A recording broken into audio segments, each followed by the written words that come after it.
Hello, everybody. My name is Jonathan Fisher, and welcome to today's Pacific Northwest Railroad Archive biweekly Zoom meeting for September 25th, 2024. I'm glad everybody is here today, and thanks everybody very much for taking a moment to tune in.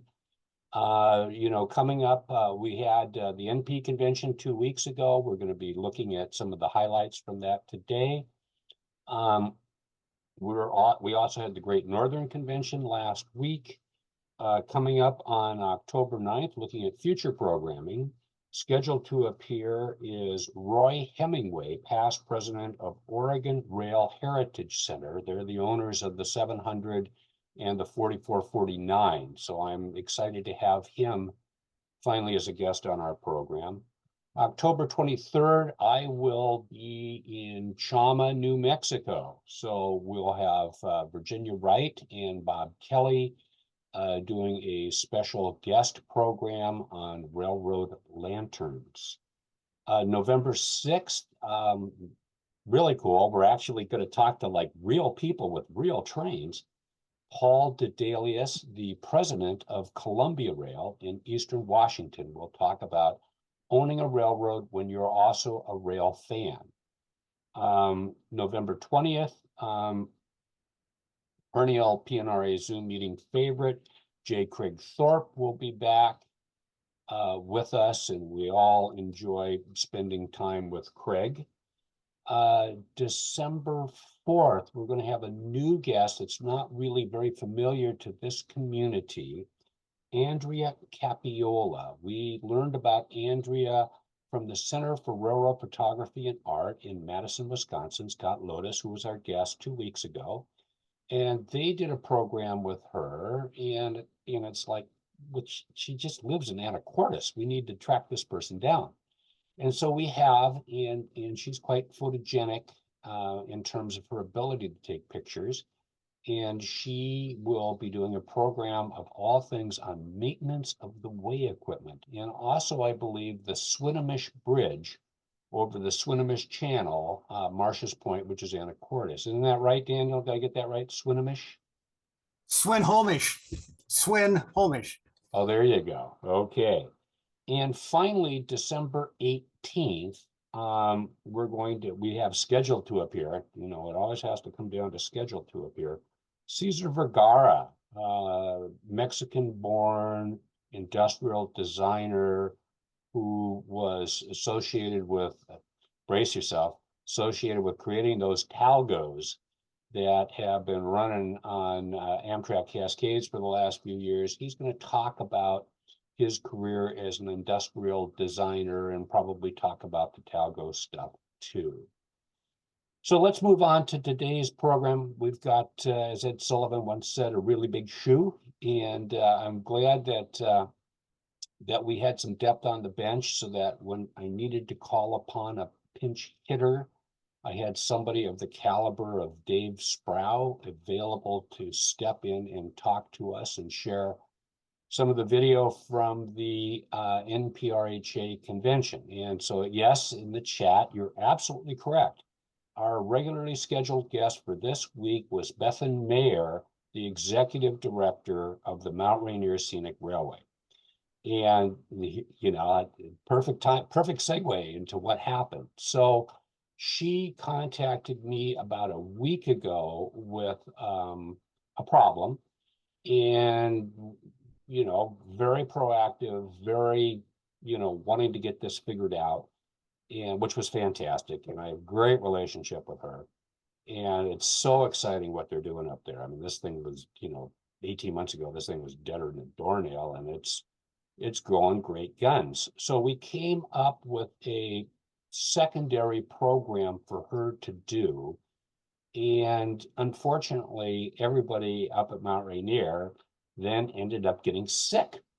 So I don't know what they got sick with, but they're hauling between 600 and 800 passengers a day on Saturday and Sunday. So it's possible the crew picked up a bug from somebody on the train and then, shared when they got back to the office. So It was a scramble. Unfortunately, we do have this program from the NPRHA convention that Dave Sprau and I worked on. And so we're going to be sharing it today. So I'm going to ask Dave Sprau to unmute. A little drum roll from Doc Severinsen. There's Dave. Hi, Dave. And so tell us a little bit about, what we worked on, and tell us a little bit about the convention experience and this recording. And, I mean, what do you got to say for yourself in simple terms? So, Well, you gave me a workout. You came to my house armed with a bunch of train sheets. They were reproductions, but they were, very accurate reproductions.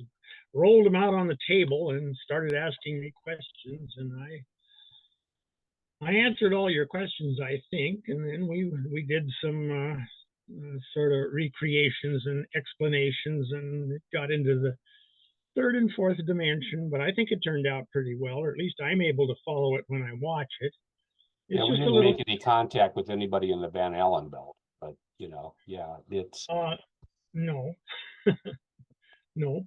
it was fun. I have to tell you, folks, we actually have this is about a 40-minute presentation from an hour-long recording, and then Dave and I, gluttons for punishment that we are, then signed up and did another hour-long program on July 5th, and both of those were quite enjoyable. I have to tell you, I was pretty tired after I went home. Dave, even now, Dave, outruns me. So what we're going to do in a second here is I'm going to show that video. So what I'd like everybody to do, in the interest of trying to maintain as much bandwidth for this presentation as possible, if we can all turn our cameras off, hopefully that'll save us a little bandwidth, and we'll be able to watch this program, which I am going to be starting right now. Well, we're back here today with our friend Dave Sprau, and we're going to take a look at a couple of days of Northern Pacific history. Specifically, we're going to look at July 4th, 1968 and July 5th, 1968. We're going to take a look at the train dispatcher sheets for those days. We're going to take a look at the train order books, and we're going to just kind of see how the day unfolded, because it was sort of an interesting day in railroading history. Yes, it was. Yes, it was. So the first question is, for July 4th, 1968, what was left over from July 3rd that trickled over into this day? I was ready for your question, and I have a few notes. For one thing, number 932 came from Bellingham to Auburn. On the previous day, the dispatcher annulled it. He had to do this on July the 3rd with a train order. He annulled number 932 of July the 4th because it was going to be a holiday, and the crew on that train might want to go home a little earlier, and the scheduled timetable prevented them from doing that. So that's the first thing. And then on July the 3rd, the Great Northern ran a detour from Sumas to Cedar Woolley. They left Sumas around 5 p.m. on July the 3rd. What happened there? Well, here's the reason for that, fresh from the newspaper. A ship collided with the New Westminster Bridge. They didn't knock it into the Fraser River, but they did enough damage to it that it couldn't be used. So the only way to get out of Vancouver, if you're the Great Northern, is to run over the Canadian Pacific to basically Huntington, which is on the north side of Sumas, and then use the Northern Pacific from Sumas down to Cedar Woolley and go back on your own line at Cedar Woolley and over to Burlington and then home to Seattle. So that's what they did. They had to do that for about a week. And so we're going to see that in today's episode, where we're going to see these GM detour trains. But there was more than one GM detour train on this day. Yeah. What was the other deal? They had another little catastrophe on July the 3rd. 20 cars of a westbound Great Northern train derailed about half a mile east of Index, which is between Everett and Skycomish. And that brought their main line to a halt. So they had to detour their number 32, the Empire Builder, and their number 28, Western Star on the third, some of which slopped over on the NP for the fourth. Do we see that on the spreadsheet somewhere? Yeah. Okay. While we see the remnants of it, we have Great Northern number 27 of the day before. Coming from, well, we only have it coming from Auburn to Seattle because, but it came over Stampede Pass on another dispatcher's district. Okay, different district, but we pick it up on our sheet just for this period of time. And do we see it go in the other direction too? No, they got their main line back in service, in time to not have to run any eastbound detours on the fourth. On the sheet of the third day, we did have, their Empire Builder and their Western Star being carried as first 20 or second 26 and second 2 respectively. So they gave them NP 26 and 2. Aren't those the North Coast and Main Street numbers? Well, they're regular train numbers in the timetable. We can use them to run anything we want because it's just a regular train. That's right. And then they would run as the second section. And then how would you cover that with train orders then to get them over the line? Okay, all right. But it amounted to was the issue of train order that basically told the first section of, for example, number 26 to carry green signals between Seattle and Yakima. And we would, at the same time, that would instruct the Great Northern engine to run a second 26 from Seattle, Yakima. Okay. So for regular trains that day, we have the Great Northern Detour and then our regular Northern Pacific trains, right? That's correct.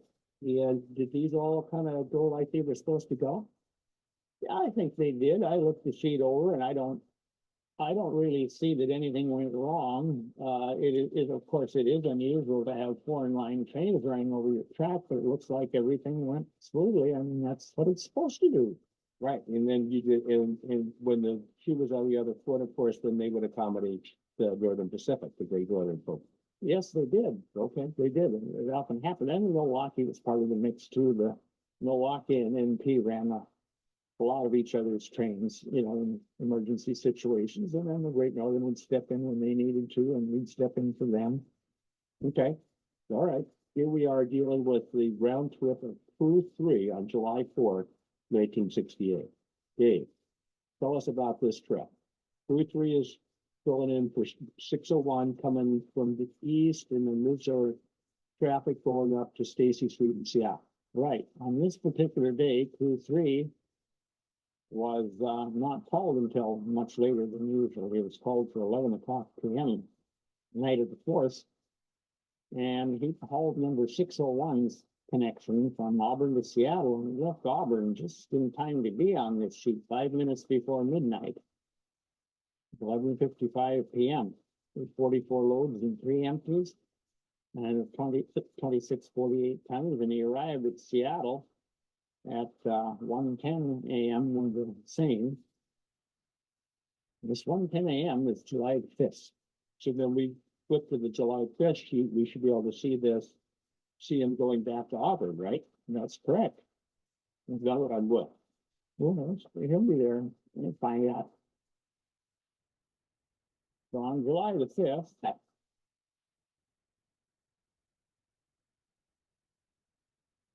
here it is. Okay, July 5th, same handwriting, so it's C.T. Melvin's, or E.T. Melvin, yeah, Tom Melvin. Tom Melvin, okay, Tom's handwriting here. So tell us more about this trip now. Well, then he left Seattle, 2:35 in the morning, with 21 loads and 20 empties, probably 330 tons. He arrived at Auburn at 3:55 in the morning. Looks like he set some cars out, or probably Aurelia, the second 680. Anyway, for somebody, anyway, he arrived at Auburn with 17 loads and 20 empties, which means he set out 4 loads someplace. 27 tons, and he tied up at 4:20 a.m. So he had a short day, got a full day's pay for it though. Okay, well, good for him. Yeah, all right. Let's go back to the 4th and look at some more trails from that day. Okay. Okay. the real McCoy train seats were on a little bit of heavier paper, and we could just shuffle them like we'd shuffle a deck of cards. Yeah, I understand that. We're happy to be able to have these recreations available for our program today. So when we started the program, we talked about 931, that train out of Bellingham being a note, but I'm seeing 931 here. So, tell us that, this is that Sumas line. So tell me more about the journey of 931. Looks like 2 units, a Jeep and some sort of F unit. That's correct. And on July the 4th, looks like he did operate as number 931.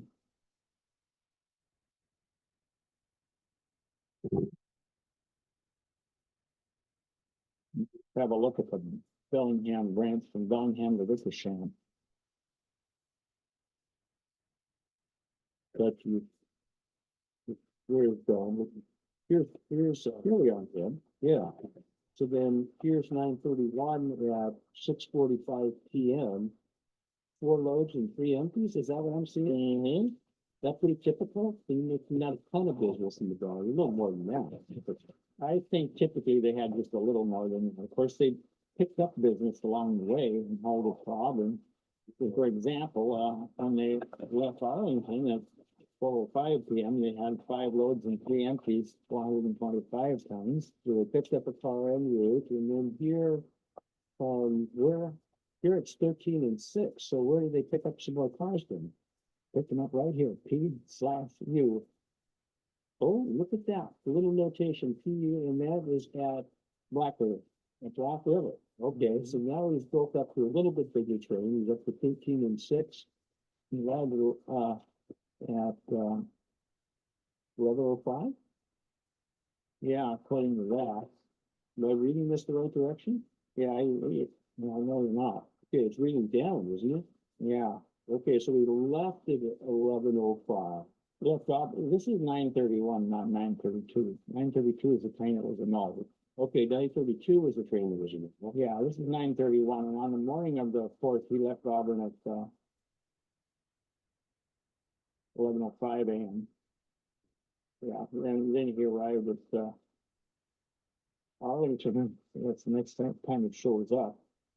For some reason we don't have him at Woodinville, but he arrived at Arlington at 4:05 p.m., left at 4:15 p.m., and got into Bellingham at 6:45. Arrived at Bellingham at 4 and 3. Okay, there we go. And then tied up at is that 7:15? Yeah, 7:15. So what is this max? Does that say max 19? Maximum, the highest number of cars that he had in his train at any one time was 19. And their pay is involved in that somehow. Well, there's 18 here, so you have to figure one more, somewhere along the line, 8, 13, and 6. So that's your 18 already. Yeah, well, yeah. Okay, that's it. And we started out on the wrong foot on this particular question by talking about 932 and being annulled on this day. Let's just have a look at him. Let's see what happened there. Here's 932. Okay. Now you'll notice the 932 is in the train column because that's a regular train. You still have to put it there.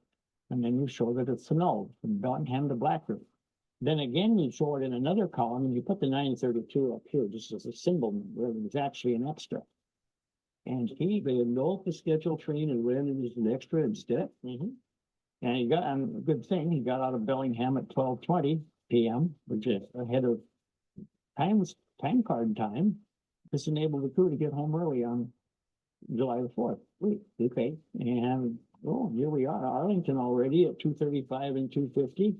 So we chug it right away. Yeah. And then away we go. He gets in what's this little squiggly line for it? It means he didn't run he didn't go by. He went from Black River here to Black River here. And I see. Okay, because it's okay. You wouldn't need to put it in there, but it kind of helps. Yeah, okay. It wasn't relevant. Then we're into Auburn at 5:30 p.m.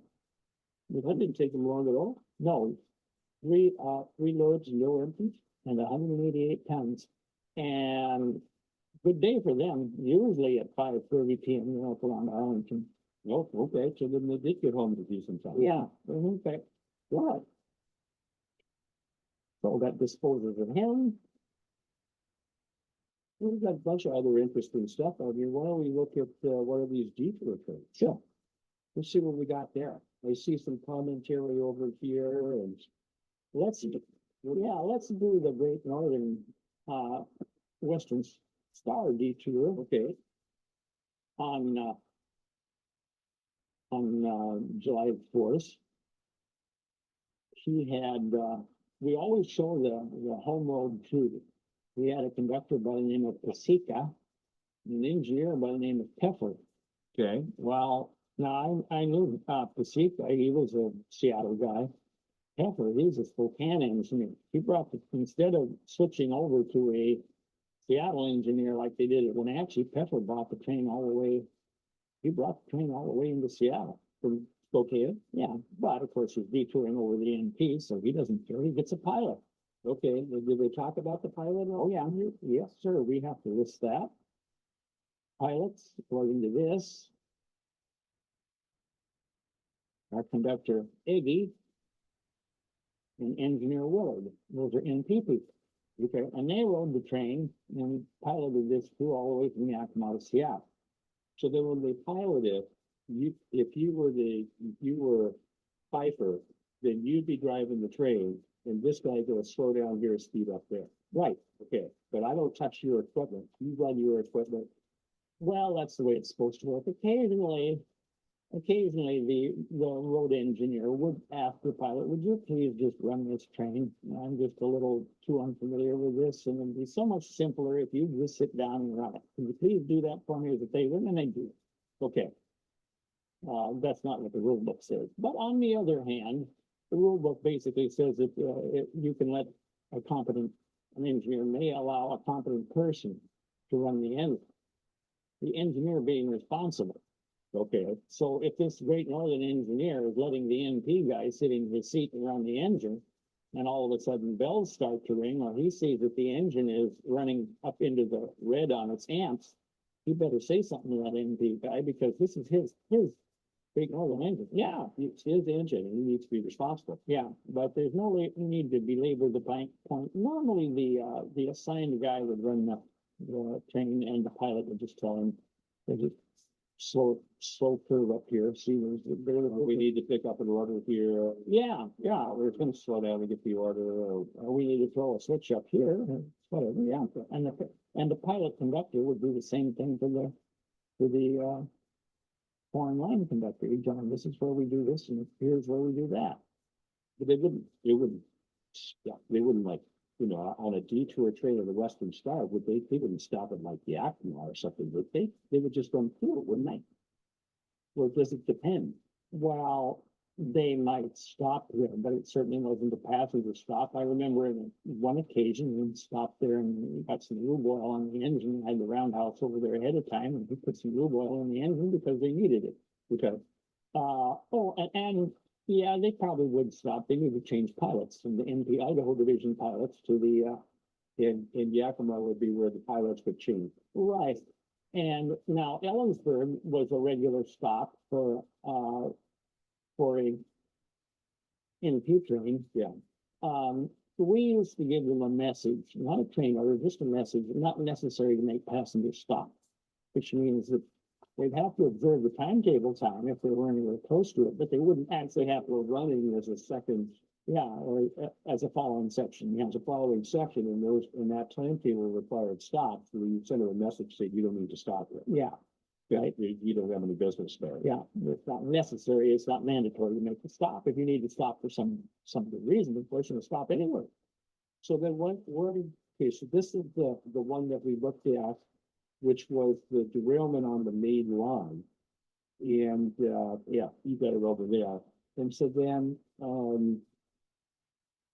324 and 320, aren't those, wouldn't those be those big 6-axle passengers? Yeah, they're SDP 40s or something. And so then where is we don't see it for very long on this sheet. No, he came from Yakima. Okay. And now until I get to Auburn, something kind of interesting here. Yeah, let's take a look at that script.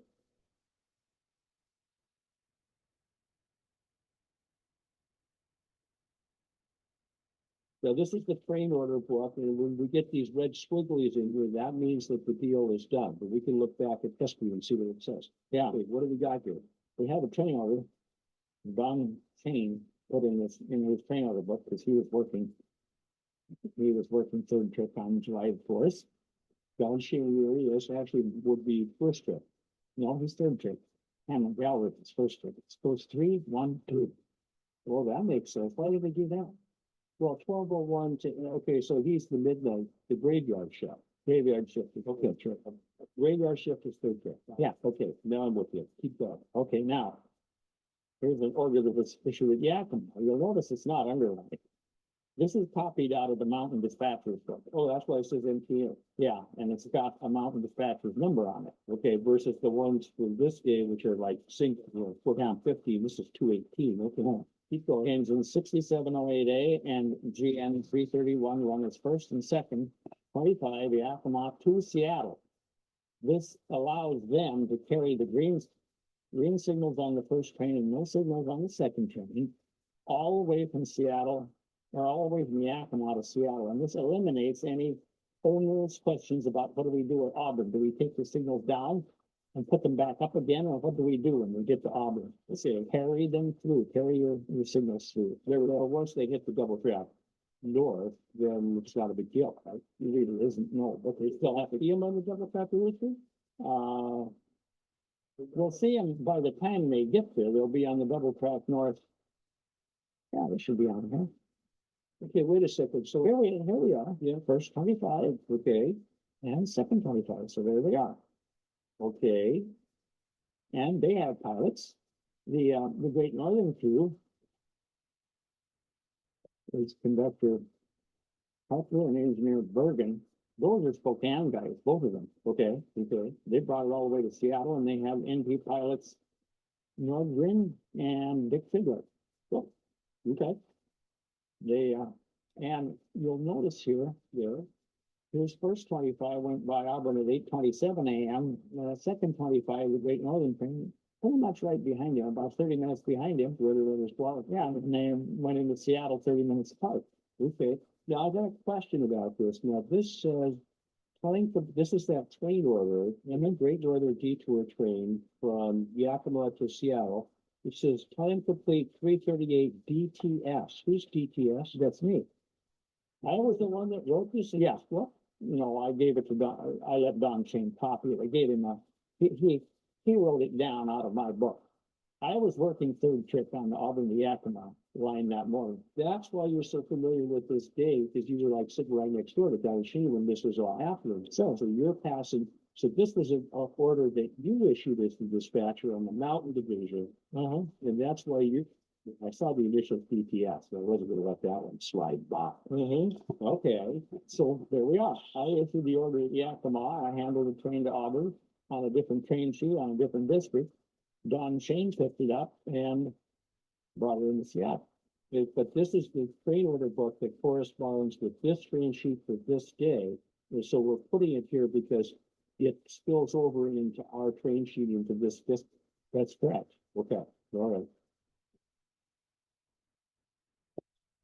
So, the next question, the Great Northern Detours of their freight trains, for a totally different reason, which was they crashed into a bridge. Well, a boat crashed into the New Westminster Bridge. Evidently, they didn't hurt it too bad, because although on the 4th we had quite a bit of detouring going on, and they must have just bussed the passengers. There was a comment in the newspaper article, I think that's the Seattle Times, yes, the great post-intelligencer, that they were gonna bus the passenger into White Rock, and then the freight trains were gonna detour. Yeah, well, that's what they did, and on the first day of these detours, there was quite a bit of activity. They got it down to a science, because these detours lasted for several days, about more than a week, well, long enough to fix the bridge. Yeah, okay. But what they did was they fixed the bridge, I think, so it could be used in the daytime. Oh, and then at night, they worked on the bridge, and that required detouring of one freight train. Now, I believe that's what they did. Or they maybe bus those passengers for 10 days or so. In any event, on days after this day, the Great Northern got it down to a science, so they only needed to detour one train. Oh, okay, one freight train. But the first day they needed two, and it says both trains coupled together at Seagull Road and Hamilton Sumacs. Okay, so they got two trains, they ran out that line, got to Seagull, hooked it.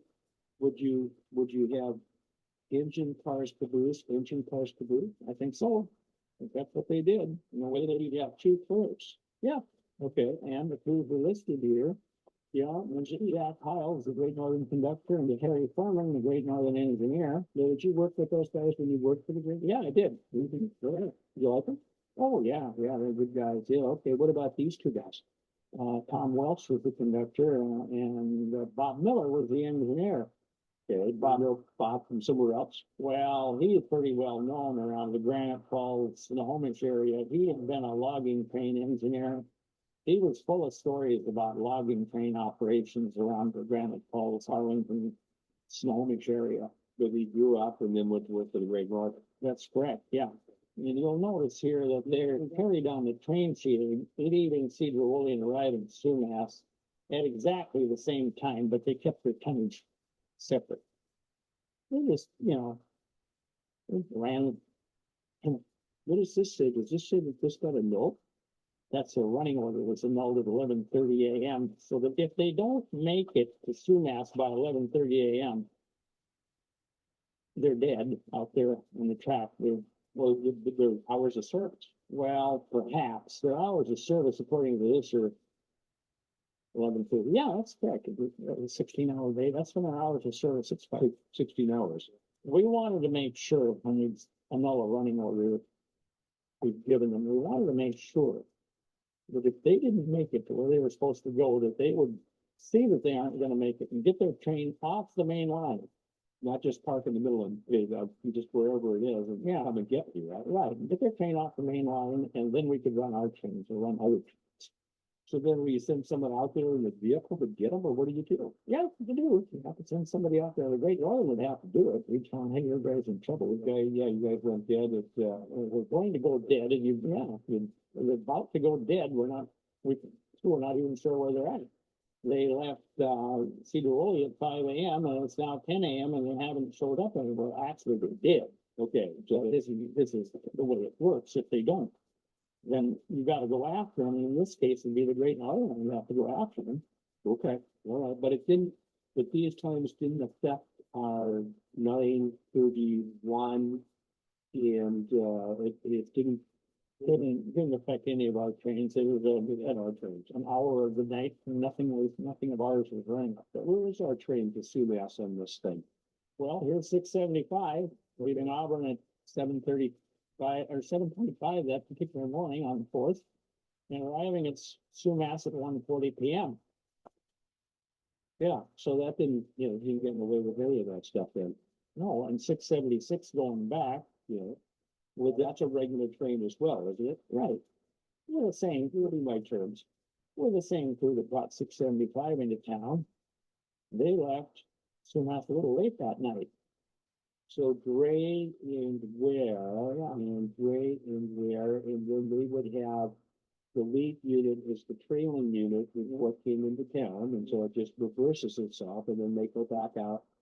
You say they left a little late? Oh, yeah, didn't they get there and then they have their rest and then they come back on duty, right? Well, they have at least 4 hours of rest and then they come back on duty, yeah. Okay. In this case, they did that, they split that, they tied up at 2:40 on 675. Was 140, looks like 140 here. That's the arrival. That's the arrival we have the time, 2:45 and 2:40. And here's their original on duty and original tie-up, and then split it, and they're back on duty at 8 p.m. Okay, so all the time between 2:40 and 8 p.m. doesn't count against their 16 hours. Got it? And so then 8 p.m., but they actually didn't get out of town until 9:15. Right. Well, with about 93 95 cars, 92, 95 cars for a big train, big train. So they just took them a while because Sumas is pretty small and you gotta, enjoy, get your train all joined together before you can leave, and especially a big train like that. So then he went by Cedar Lily at 10:25, which is not bad, an hour and 10 minutes. Okay.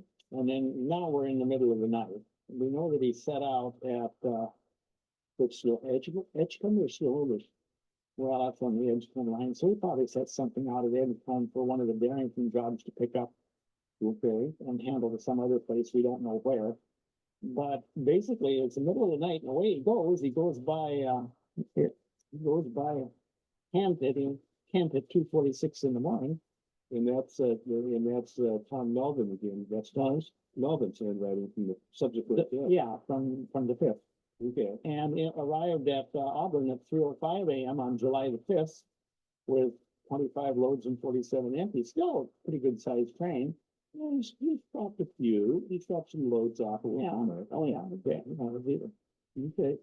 But basically, 9:15 until 3:05 a.m. That's 6 hours, 5 hours and 50 minutes from Sumas to Auburn with a big train. That's not too bad. Well, what was the normal time on that? 7 hours, 8 hours. Okay, so these guys really kind of, you can do it in 6, but if they'd have left Sumas with 20 cars, they'd do a train at 20 car train would do that in 6 hours. But this is a large train. Yeah, I get that. I get that. Did a pretty good job. Okay. There's a lot of information to cover on here. I'm gonna just slide this over here for a second now.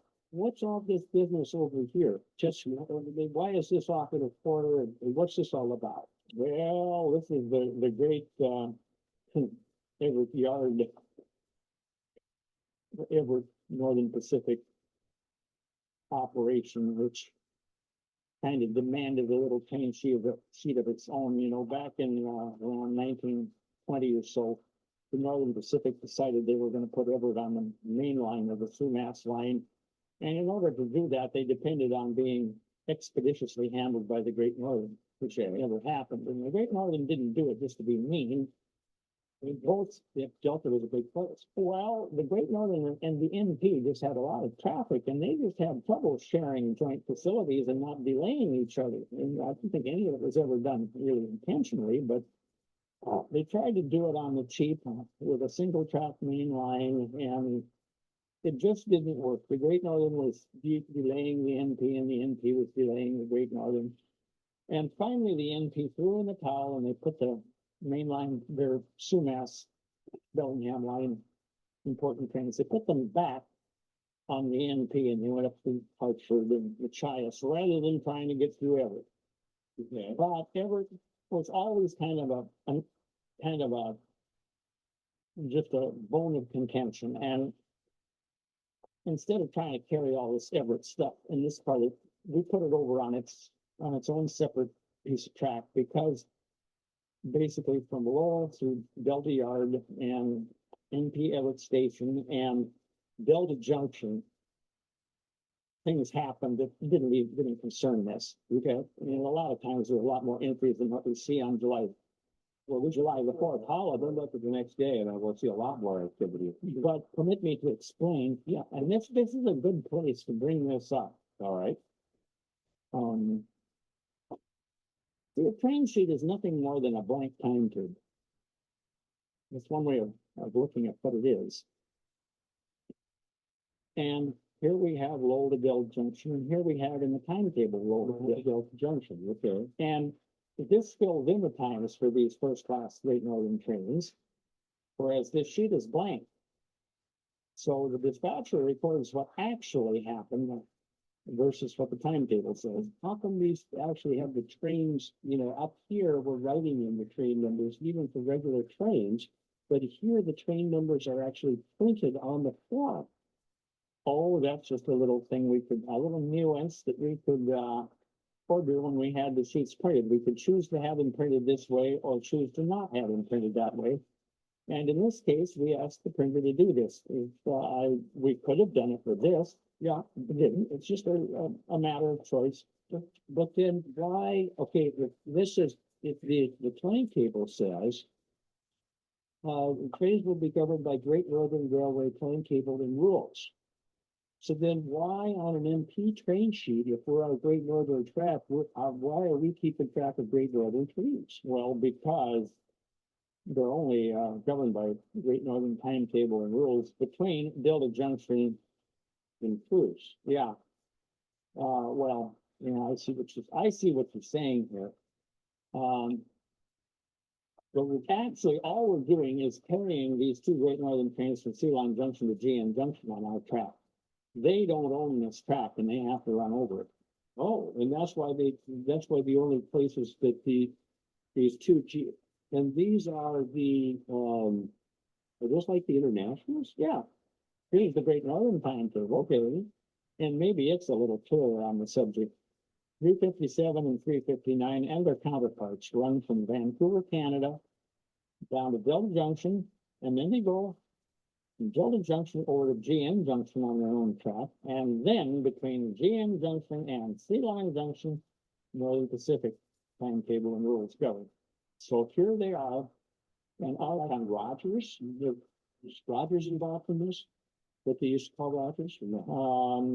It's not involved because Roger is a station on the NP just south of Delta Junction, and the Great Northern had their own line from Delta Junction over the Delta Yard. Okay, as far as GN Junction. Okay, at which point they had to use our tracks to continue on. Wow, our NP tracks. Yeah. And so then we're actually dispatching a GN train to this little a very short distance. What is it? It's 1.9 miles, but they're first class trains and they need to be carried as such in the timetable. Right. So there's no mistake about superiority of trains. So here's 357 arrives at GN Junction at 10:44 a.m. and is it 10:44 a.m. it looks like, and then 10:47 at Sea Line Junction. Yeah, and then actually 10:44 at GN. Yeah, so that time matches. Hey, how about that? They able to GN they match for time? Well, they match, but as you see, a Great Northern southward train is on the MP and eastward train. They have to be carried on the other side of the timetable with an even number. So we changed the 572's number to we changed 357's number to 572 and move him over our track. We changed 359's number to 592 and run him over our track. And they show that the GN train numbers parenthetically then so that we can keep people from getting confused. That's correct. Okay. All right. So then, okay. So what's all going on down in this part of the world on this day? Well, as just as coincidence would have it, and again we're on July the 4th when apparently there wasn't a lot of service at Everett. Sea Line Junction is 1/10 of a mile from Everett, from NP Everett Station, and actually it was pretty much right behind our depot. Oh, okay. We could go out the back door of the NP Everett depot and watch these trains go by and give them a highball, and if we needed to, we could give them train orders and we could, we could deal with them. But the Great Northern ever call you up and say, hey, we need to give them a train order? Not at our station, no, but just for yours. Sometimes we did, if they like it was a slow order or some emergency or that they're running really late. For example, it's number 360, which to us was 601, was running really late and we needed to put out some time out on him. We could flag him down at Everett and give him a train order to, run 1 hour later, to wait at Sea Line Junction until such a time. But normally we would issue that order at Great Northern Station at Everett, which was over by Bayside Yard. Yeah, well, we could give him that. Then he'd have it before he got to Sea Line Junction. And we could give that order to our yard engines and our trains that needed to use this track and couldn't do so otherwise because they'd be on the time of this train, which is now late. And that's part of the dispatcher's job, is when a regular train becomes late to issue the necessary train orders so that trains that are inferior to it don't have to waste time waiting for a train and is going to be late. So then you can give them an order, and if we know the train's gonna be 4 hours late, we can give them an order to work for an hour or two because we know the coast is clear. That's correct. Okay, but then don't you have to give an order to the train that's late too? Yeah, we give it to them at Great Northern Ever. In this particular example, until they were required to get an NP clearance, by the way, at Great Northern Ever. Normally it said they had no orders, but we could give them a clearance with an order that would say, wait at Sea Line Junction until 8:01 PM if that's the time that they were gonna be there. It happened occasionally, okay, wasn't the amount of weight, the length of the wait wasn't usually that radical. So these are the two GM passenger trains, These two, and then these are they're GN switch engines going back and forth from Lowell to Delta Yard. They have to use our track also. Any Great Northern train trying to go from Lowell into Delta Yard had to use our track from, basically Sea Line Junction to GM Junction. Okay, it was yard limits. They didn't need for a freight train or a yard engine, they didn't need any orders because they were in yard limits. Yeah, they didn't need train orders, but they still needed to clear first class trains. And so therefore train orders would get involved because we'd have to issue an order addressed to yard engines simply, and it didn't matter what engine it was. Any engine, any yard engine could use it, stating if these trains were late. If they were late. if they were late.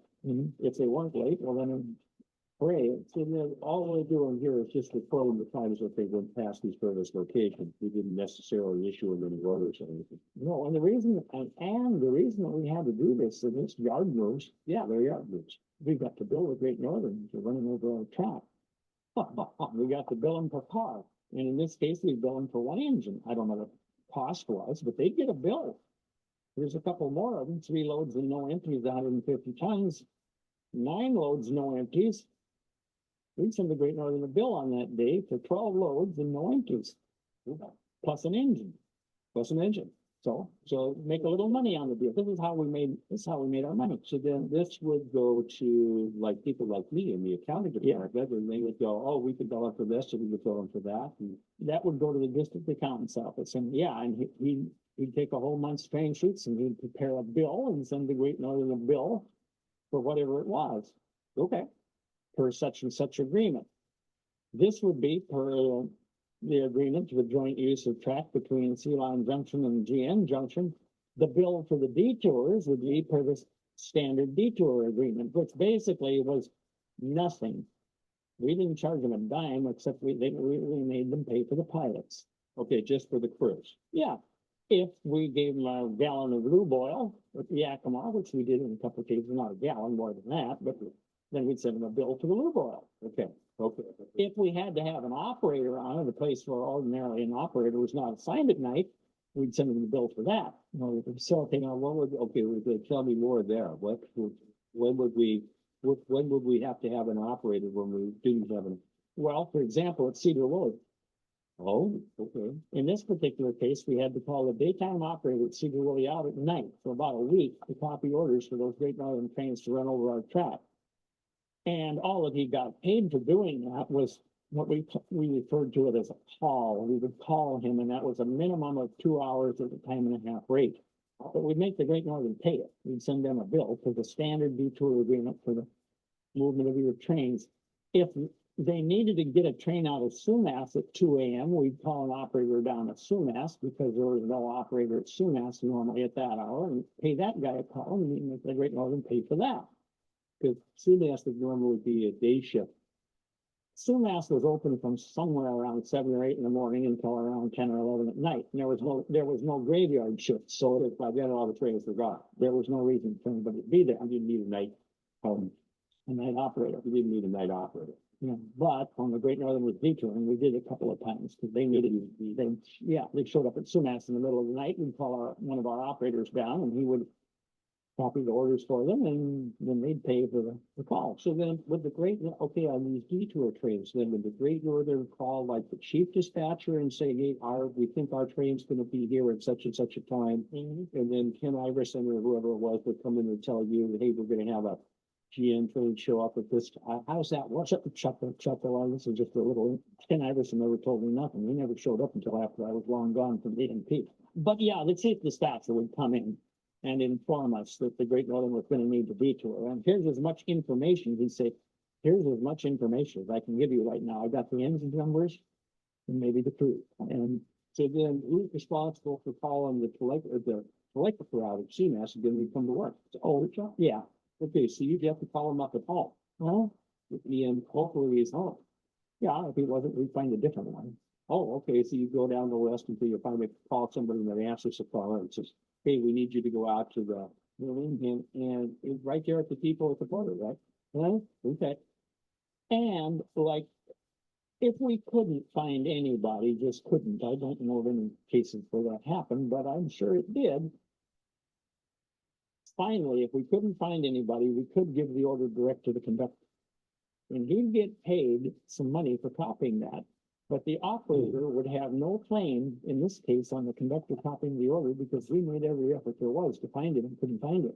Right, so then they couldn't time slip us. They couldn't time slip you. Yeah, that's exactly the term that I was looking for. Yeah.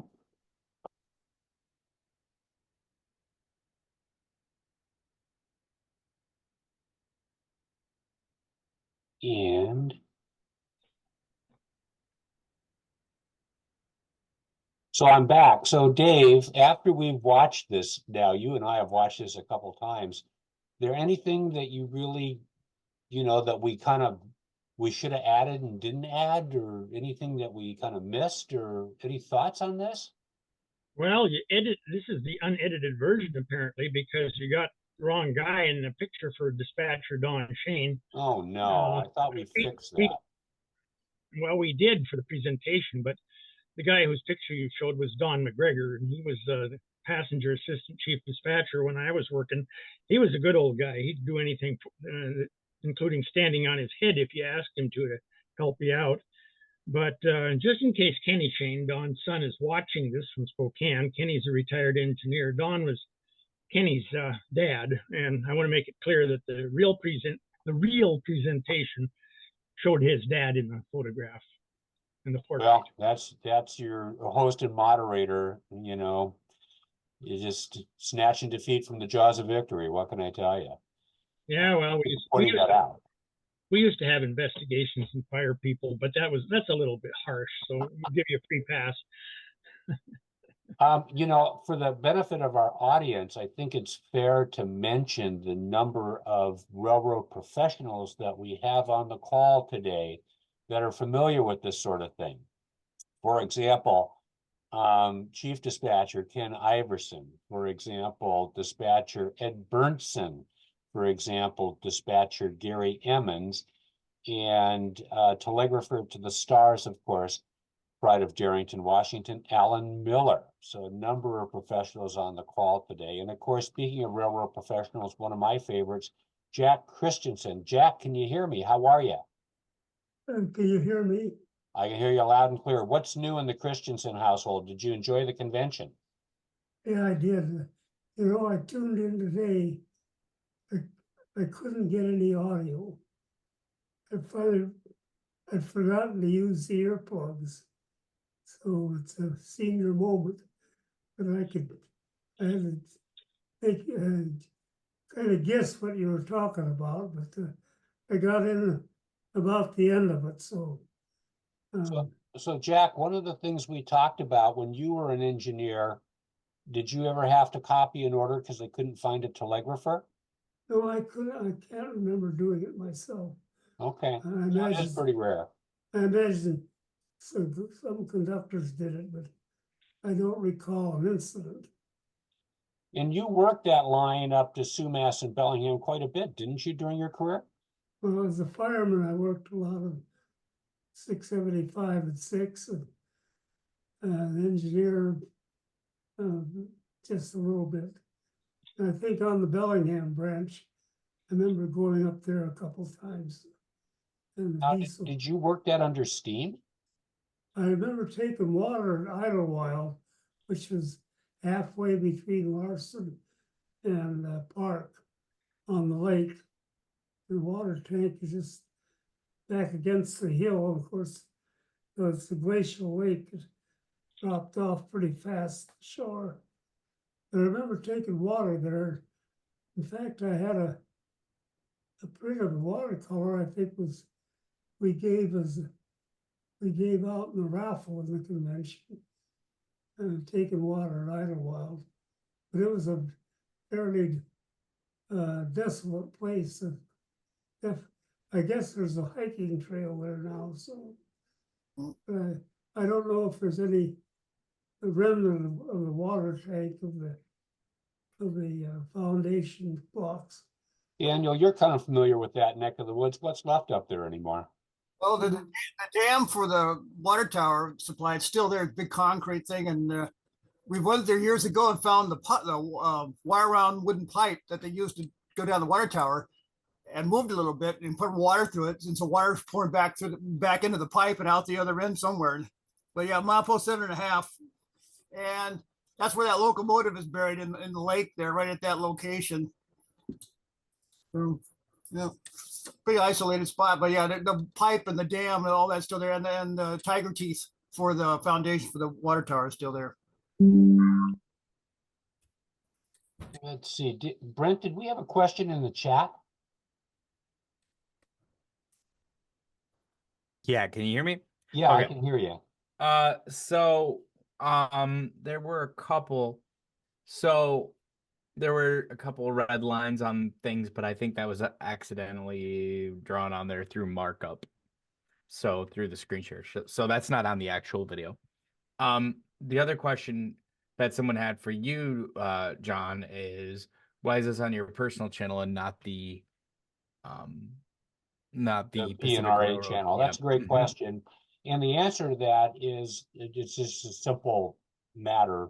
We get the stuff online a lot faster. You know, we got a backlog from last season that hasn't gone online yet. So Brent and I want to get this content up online as quickly as possible.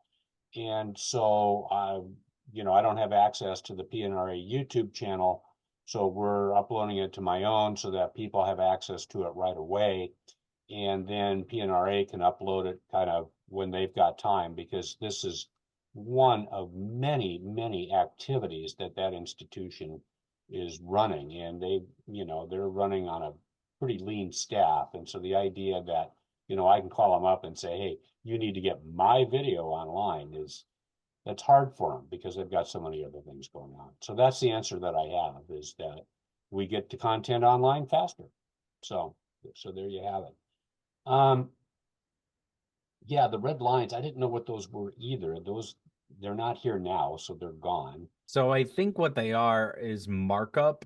So I think what it was is just you can draw on the video you're sharing sometimes on accident. Oh, okay. And I think that's what it was. I could be wrong. Okay, not a worry. I'm just curious here. It seemed to be pointing out some of the features that you were describing at the time. Oh, it could be. Yeah, thanks, Ken. Yeah, right. Yeah, see this? Oh, yeah. Basically the same thing. Yep. Well, we know that we've got, we don't have the perfect video for this anyway. So, now the question came up, Dave. Oh, yeah. Where was it here? Where was Sea Line Junction? There. It was the connection between the Great Northern Sea Line and the NP main line that ran east from Lowell. It was right behind the old NP depot at Lowell, underneath the Hewitt Avenue highway trestle. Oh, okay. All right. You could go out the back door of the NP. Well, we did go out the back door of the NP depot at Everett and watch a Great Northern train come down the Sea Line and go onto the NP tracks. So I don't mean to dominate the conversation, folks. If there's anybody in our audience that would either like to put a question into the chat, or Ken Iverson, I see, has got his hand up. That's a great way of letting me know that there's a question out there. AB7X, take it away. What's up? Yeah, I just wanted to let everybody know that those train order books that you and Dave were referring to are available on the NPRA website. Gary Tarbucks has renamed one of the panels there dispatching, and if you go into that area, you'll be able to actually get to the scans of the two train order books that corresponded with that time frame. And I think that the train sheets are available too. I can't verify that, but we've also put a lot of other goodies up there, including the rule books, dispatchers manuals, and things like that.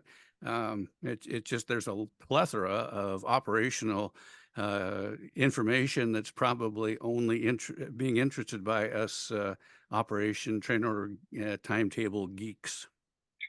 It's pretty complicated stuff. And, you know, this gives me the opportunity to thank Ken Iverson for all of his work in digitalizing it. And just as sort of a footnote to all of this, one of the reasons that we picked these 2 days was that we had the corresponding train order books that went with the dispatcher's train sheet.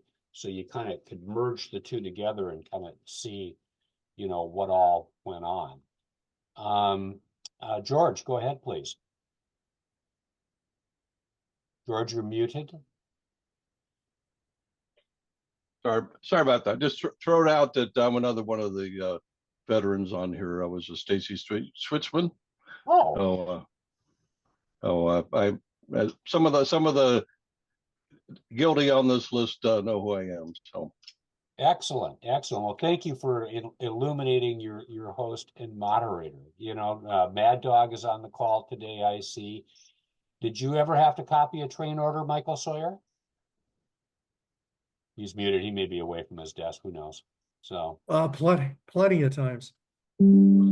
plenty of times. Okay. Well, there you go. Thank you, Michael. Usually greedy conductors would elbow the engineer out of the way, and they would copy the train order because they got paid for copying it, and engineers didn't get paid, or if they did, not nearly as much. So anyway, the conductor claiming he was in charge of the train would kick the engineer out of the way and say, "I'm doing this," and then he'd put in a time slip and get paid. No. Okay. Well, there's an interesting footnote to all that. It all comes down to Sawyer, you had something you wanted to add? If I remember correctly, it was $25 a train order. I copied one at Hover westbound one time out of Pasco when I worked at a Fallbridge. I copied 11. Oh, okay. Thank you. Yeah, that sounds good. Well, we've hit the top of the hour, and thanks everybody, and thank you to Dave especially. Dave, I can't believe I had I thought I had this fixed, and God, you know, you just got to be patient with me. okay. You know, we had a program today which was a little bit of a scramble, given that our original guests just had things that didn't go well. So hopefully in 2 weeks, we'll have Roy Hemingway from Oregon Rail Heritage Center as our guest. And, you know, I'll look forward to seeing everybody in a couple of weeks. Does anybody have anything more for the good of the order before? Let's see, John asked the question, did the NP and GN originally have separate lines east of Everett? Now, there's a good question. Dave, do you know, or Alan Miller, do you know? Alan, what does he mean by east? What's that? What does he mean by east? Does he mean going north toward Canada or east toward the Cascade Mountains? I'm going to, well, I'll just, to Snohomish, it says. The answer is yes, both ways. The NP had their own line to Canada, and the Great Northern had their own. NP line ran up through Arlington and Cedar Woolley and Wickersham and went to Sumas. Great Northern Line, of course, went directly from Everett to Mount Vernon to Burlington to Bellingham and Blaine and into Canada. So then did the NP have its own track that ran from Lowell out to Snohomish where it connected with its own line at some point? And when did that go away, Daniel? It did in the very early days. And in 1916, they made the connection at Snohomish that enabled them to get into Everett via the Great Northern. And they kept their own line into Everett until about 1920 when it washed out. There was some interaction with an interurban line also that took that over and ran it for a while. Daniel? Oh, yeah, the date of the contract was 1914. I think I actually have that one. About to build a track from Bromart down to Lowell. And about 1920, so it's 21, 22, somewhere, yeah, the streetcar company ran over the line to get to Snohomish. And they had a big flood come through and did a lot of damage. And the streetcar guys gave up, and it's like 1921. And it sat there for a few years, and they tore it up in 1924. Most of it, anyway. That's the old Triple S, you know, Snohomish, Skykomish, Spokane, Everett, Monte Cristo thing. That was. And they proposed to build, the Great Northern proposed to build a track between GN Junction and Sea Line Junction. I got a map that shows the proposal, but I guess they had to take out too much of that hillside and wipe out some houses or whatever. For some reason, they decided never to actually do it. But they did propose it. I imagine little bookkeeping projects like that, you know, billing for every switch move on a 1.5 mile chunk of track was probably a motivating reason to consummate the merger between the carriers, wouldn't you think? Well, yeah, I mean, it does seem kind of ridiculous in a way because there's not much in the way of building that track. So I don't know why for sure why they never actually did it, but they labeled them. That's where you get C line. It's not SEA, it's letter C. You had A line, B line, K, Y, R, and X in Everett. And so that's where C line comes from. But yeah, they proposed to build it, but they never actually did. Yeah, and a comment in the chat, which retrospectively I agree with, a map, you know, especially in Everett where things were a little bit complicated, would have been helpful for this presentation. And I support the comment in the chat that being a geographer before I was an accountant, maps are always very interesting, and that would have helped kind of explain where some of the stuff was. So and Ken Sullivan has that map he did for his presentation, which would work perfect for what you're talking about. yeah, it would have, you know, it would have worked out well to have inserted it here too. But you know what? It's out there. So Daniel, is that in the Main Streeter then, or is it going to be coming out in the Main Streeter? Well, he did a 4-part article on Everett and the Main Streeter some years ago. Yeah, I remember that. So that's the map you're referring to then, is Well, yeah, plus he had one for at the convention. He had that updated large format map sitting there. okay, there you go. There you go. Well, thank you, everybody. And thank you, Daniel, for your help on that. So now the question is, where's GN Junction? 1.9 miles north of Sea Line Junction. Yeah, that would be my answer too. To try to describe it on the street map of Everett, I can't do it. It's right underneath that where the freeway goes over the track there. It's right. If you jump out the freeway, you land on the junction. Which is now called, I think, PA Junction or Pacific Junction. No. Oh, wait a second here. Steve Howes, you're from Everett. Why don't you chime in here and give us a hand here, Steve? Well, PA Junction is where the line, the C line takes off and goes over to the NP. It's that circle there. PA Junction is the renamed name for the old Pacific Avenue Freight House on the Great Northern Main Line, just before westbound trains go into the Everett Tunnel. Well, isn't that where the Amtrak trains run now, over that piece? Yes, that's right.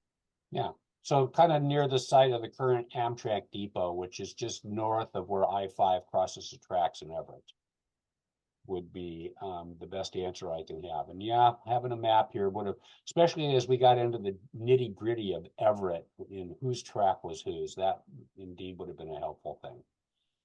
So did I get any more comments in the chat or questions from our audience for Dave? So Sea Line Junction was geographically south of GN Junction? Right. Okay, John gets that right. Got it, John. And Steve House, native of Everett, nods his head in agreement. So we've got confirmation. Well, go ahead. I just like to say I grew up in Everett in the 50s and 60s, and I watched a lot of trains during that time. I never realized the complexity of what it took to move a train from Lowell to Delta Junction, for example. All the intricacies of moving trains about in a short space. It's kind of mind-boggling. And then just to have that one little chunk of NP track in the middle of everything that the Great Northern, by far the dominant railroad, had in that area. Ken Iverson's referring to his timetable here. The question is, so then, okay, so let's just nail this and then we'll wrap up. So an NP train gets to Lowell and it's heading for, so then it hits C Line Junction and then GN Junction, or is it, do I have that backwards, of course? How does this work? You're right. Okay, all right, You're right. okay. And the Milwaukee yard was out there somewhere, and of course, when you go by there now, there's absolutely no remnant of any of this because it's all apartment buildings. Daniel? There's one chunk of rail into concrete at the crossing there at Lowell. That's the Milwaukee track. It ran up into town. That's the only trace of it. It's all a floodplain, and they're building all new buildings in there. Like, and it's wetlands. They wiped out all those wetlands. How do they get away with it? But yeah, I wouldn't have a house there. That's just. Well, that's where all the mills were, and so that was all filled. Yeah. So, anyway, enough of the geography of Everett, always an interesting place. And I thank everybody for coming today. And Dave Sprau, especially thank you to you for being a great host. So, or the host, a great guest. Sorry, great hosts. We don't have one of those. Just have me. But anyway, I'm Jonathan Fisher, your host and moderator of the Pacific Northwest Railroad Archive. Bill Becker, did you have a question, or are you just in a good mood? I'm just giving you a thumbs up. That's all. Oh, thank you, You guys Bill. did I appreciate awesome. that. Appreciate that. Appreciate Ken it. Iverson. Ken's got something for the good of the order. Yeah, Go ahead. just real quick, besides maps, if you can get access to an employee timetable, both GN, NP, and I guess Milwaukee too, you probably could clear up a lot of questions.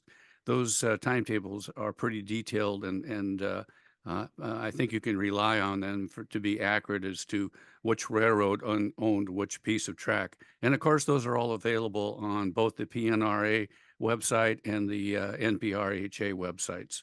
And possibly the GNNP joint site as well. So there's some resources out there to help sort of fill in where those gaps are. Yes. Yeah, and they cover all the way from the 1800s to the merger.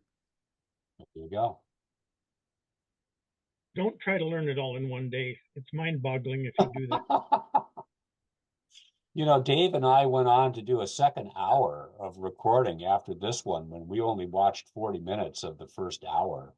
And the second one, we got into some fun stuff, Dave, like the Great Grain Robbery. You want to touch on that for a second before we go, or not? Or is that too long? That's too long, and it needs to be told correctly. Okay. It makes a lot of people look bad that most of them weren't really bad guys, just one or two really bad guys, and everybody else got dragged along for the ride. And yeah, exactly. So more of this content out there, and it certainly was a fun expedition down to see Dave. We're working on Dave's railroad biography as well, and we've done the first episode of Dave's biography, and we just need to sort of synchronize our schedules so that we can come back and spend some more quality time together, which will be indeed interesting. So go ahead. We're trying to make my biography a little easier to understand than this session about train sheets. So take heart, everyone. Yeah, the biography is a lot more, I'm just going to say linear, because these train sheets are it's graduate level thinking to try to figure out what Dave and Melvin and Hawkison and some of these other guys were up to on that day, getting stuff moved across the line. So if I hear nothing more from our audience, I want to thank everybody for being here. Like I say, we've got Roy Hemingway scheduled for 2 weeks from today, and Sawyer says, I dog catch the grain robbery crew. What's that? Sawyer, you can't get it. We're not going to end on a cliffhanger like that. Tell me more. Can you? Apparently not. Okay. So I guess at this point, then we're gonna wrap up today's program. Jonathan Fisher, your host and moderator, Pacific Northwest Railroad Archive meeting of September 25th. Thank you everybody for being here, and I hope to see everybody again in 2 weeks. I'm going to end the record now.